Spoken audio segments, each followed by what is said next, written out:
You make your living full-time right now, making videos for YouTube. How'd that start? It was back when Nabil and I were going around.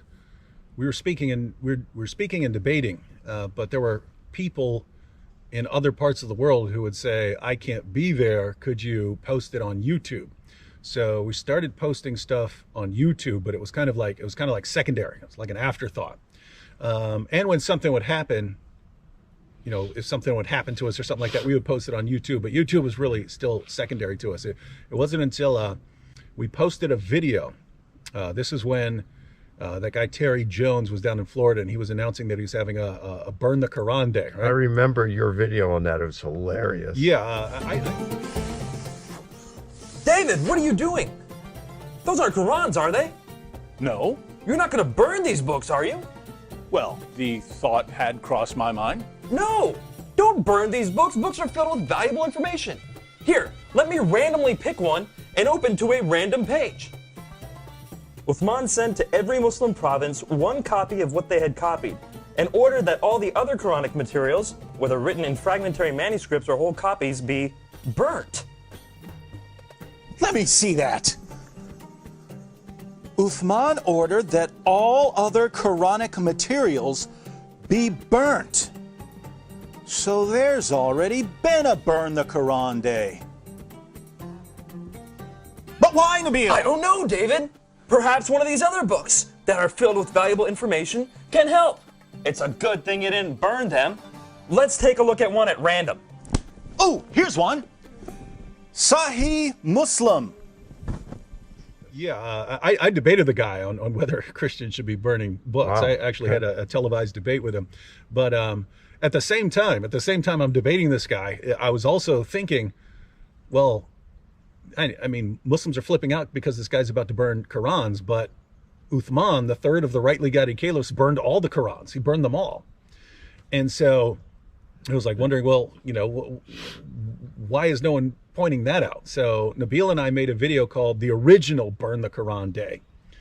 And in that video, we basically go through, you know, and we're doing it humorously, but we go through the Muslim sources showing that according to the Muslim sources, there were so many differences by the time you got to the third caliph, the third leader after Muhammad, that he decided he had to burn all the evidence. So he burned all the Qurans and then issued his authoritative Qurans. And so we made a video containing that information. And then, so Nabil and I posted that on YouTube. And then I don't even remember at this point how long it went by, but, you know, 10 days, 2 weeks, something like that. Some time went by and I looked and it had 100,000 views. It had reached 100,000 views, which, you know, it's got way more than that now. There are other videos that have, you know, way more than that. But what was interesting was I clicked on YouTube analytics, the analytics that was showing where people were watching it. And I started looking down through the countries, and at the top was the United States, and then it would be like Great Britain and so on. But I got down to like 6th or 7th place, and it said something like 3.6% or 3.8% Pakistan. And I thought, wait a minute, 3.8% of 100,000? That's like 3,800 people. It's 3,800 people in Pakistan. I could never tell that many people that in Pakistan. They would form a mob and they would kill me if I tried to tell them all this information about the Quran. And so that was kind of like something, a switch went on, right? When I realized, wait a minute, you know, for 14 centuries, Muslim leaders have been able to keep their people insulated from hearing any criticisms of what they're telling them. And they're able to keep their people insulated from hearing any serious presentation of an alternative to Islam. But all of a sudden, the power of the internet and technology allows us to break through that and speak to people directly in Pakistan, directly to people in Saudi Arabia. And so I was just thinking at that time, man, I'm going around doing lots of speaking. Maybe I should focus more on YouTube. And then over the, you know, in the following years, I just focused more and more and more on YouTube until it was pretty much all I was doing, because it was always in my mind, hey, you know, I could go speak to 100 or 200 or 500 people, but I make a YouTube video and, you know, 50,000 or 100,000 or 500,000 watch it there. So focusing on that. Wow. So you built it up. How many videos do you have now on your YouTube channel? Over 1,000. I'm not sure the exact count, but yeah. Wow. And how many views do you get a month now on average? If I post consistently, I've been up, if I post almost every day throughout a month, I will get between 4 and 5 million. If I'm posting more slowly, it could be, 2 to 3, something like that. But yeah, basically millions of views a month. Maybe you could reach more people if you just went around on the speaking circuit and lectured at conferences and churches. Yeah. No, that's what's cool, but because I mean, like the technology improves things, right? I mean, during the time of Jesus, you had to speak on the side of a hill and sort of shout down to as many people as you could, and then we eventually get the printing press, and you could put out more stuff that way. Then we get radio, then television. But for television, you need a television studio, and now any idiot with a camera can record stuff and send it around the world. And so we are going to be the generation that he preaches doesn't know how true that is. I mean, here we are, I'm making a video that's going around the world. And so we are the generation that are going to be able to share the gospel with more people than anyone else in history, right? I mean, a generation ago we would have said Billy Graham, right? But guess what? We're going to have greater technology, and we're going to be able to share the gospel with more people because of technology. And so it's not that we're any better. We're better presenters of the gospel or anything. We just have access to things that earlier generations didn't. I mean, no one could have dreamed that you could talk to someone in Saudi Arabia from your cell phone. So think of how many people Billy Graham was able to reach. Sometimes he'd have these huge crowds,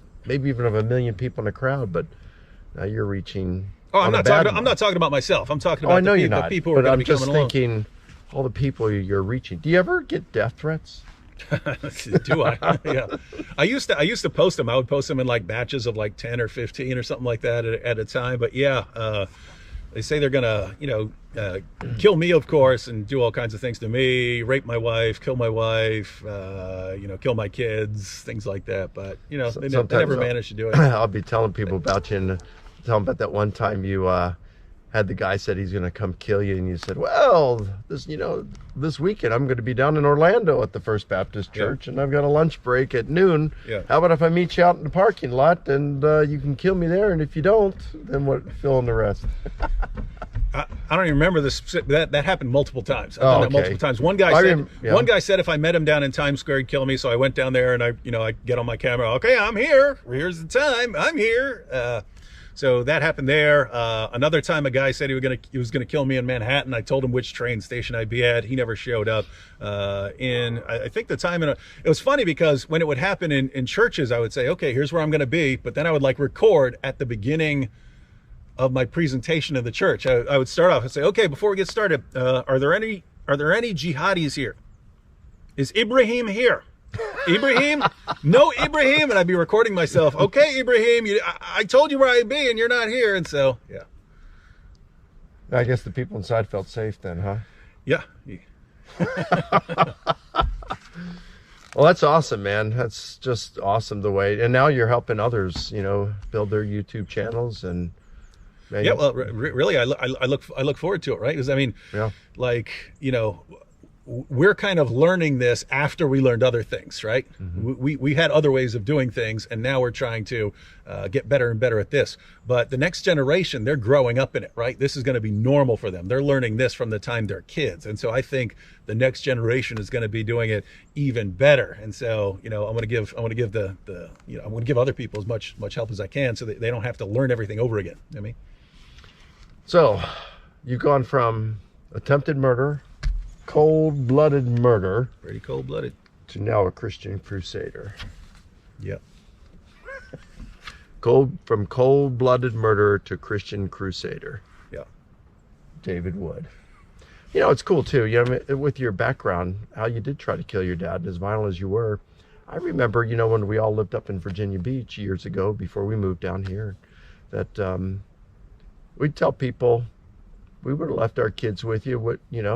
If we went out and you wanted to babysit, we would thought nothing of leaving them alone with you. Of course, we didn't like our kids, but I mean, we would have felt totally confident. I mean, because Christ has just transformed your life completely. It's amazing. I did always think that was a little weird, though, right? Like with my wife marrying me and stuff, right? And she said, I just feel like I could trust this guy with my life. And I would always be thinking, yeah, but I mean, suppose you're 99% sure that I'm okay and that I'm a new creature in Christ and stuff. Aren't you like slightly concerned that, that I'm still mental? I thought the same Yeah. thing. I thought the same thing with Nabil. I'm like, what's wrong with you people? Yeah. I wouldn't fully trust me. Yeah. Well, I mean, because the consequences are steep if Yeah. if you were lying or weren't really Yeah. transformed. But Yeah. just like anything in life, we have to go with probabilities, right? We can have 100% certainty with very little. Anyway, man, appreciate it. Love what you're doing. Mhm.